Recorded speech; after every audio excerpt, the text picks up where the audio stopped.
Menjadi murid yang layak bagi Tuhan.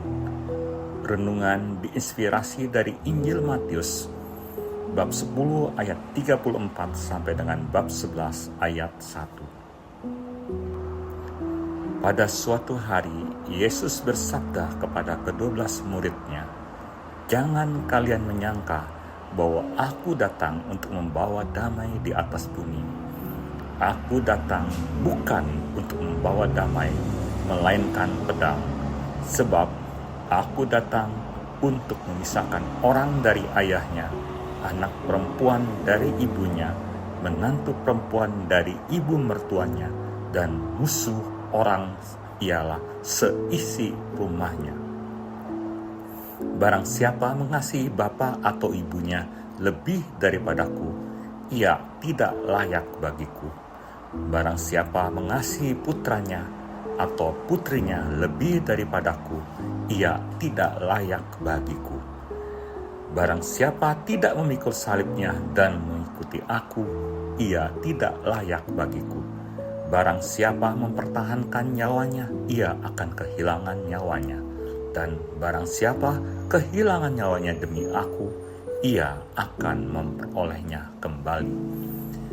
Barang siapa menyambut kalian, ia menyambut aku. Dan barang siapa menyambut aku, ia menyambut dia yang mengutus aku.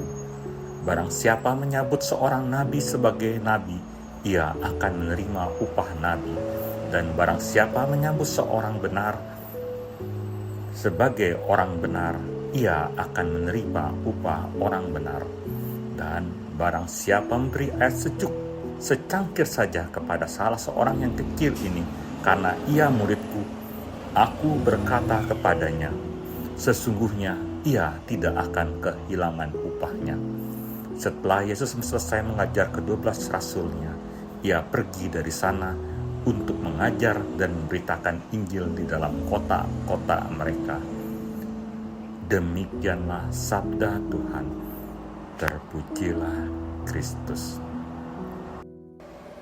Perikop bacaan Injil hari ini tidak terpisahkan dengan kisah panggilan dan perutusan ke-12 murid Yesus. Sebagai konsekuensi dari perutusan, Tuhan Yesus hendak mengingatkan para murid-Nya akan mengalami banyak penderitaan. Lalu Yesus menyampaikan kriteria bagaimana menjadi murid yang layak baginya. Yesus secara tegas menyatakan bahwa kedatangannya membawa pedang yang akan memisahkan antara kepentingan diri sendiri dan mengutamakan kehendak Bapa.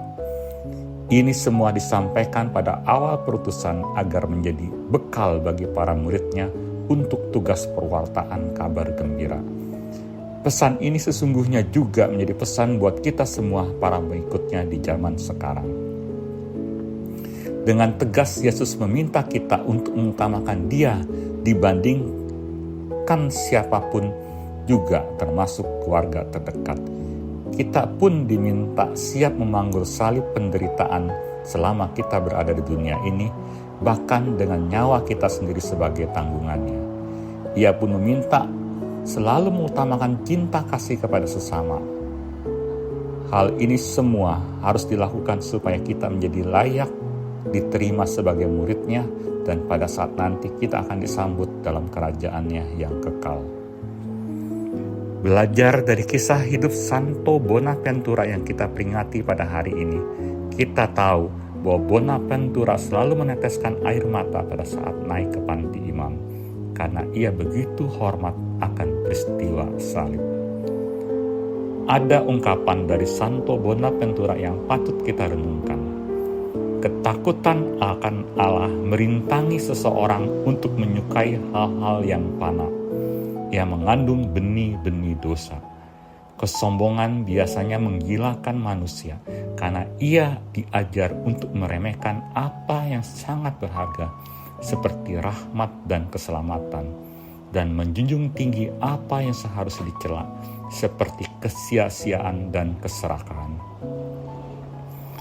Apakah kita sungguh takut akan Allah, mengutamakan Dia di atas segalanya? Marilah berdoa. Ya Tuhan, berikanlah kami rahmat, roh takut akan Allah, sehingga selalu mengutamakan Dia melebihi segala kecenderunganku yang tidak teratur. Amin.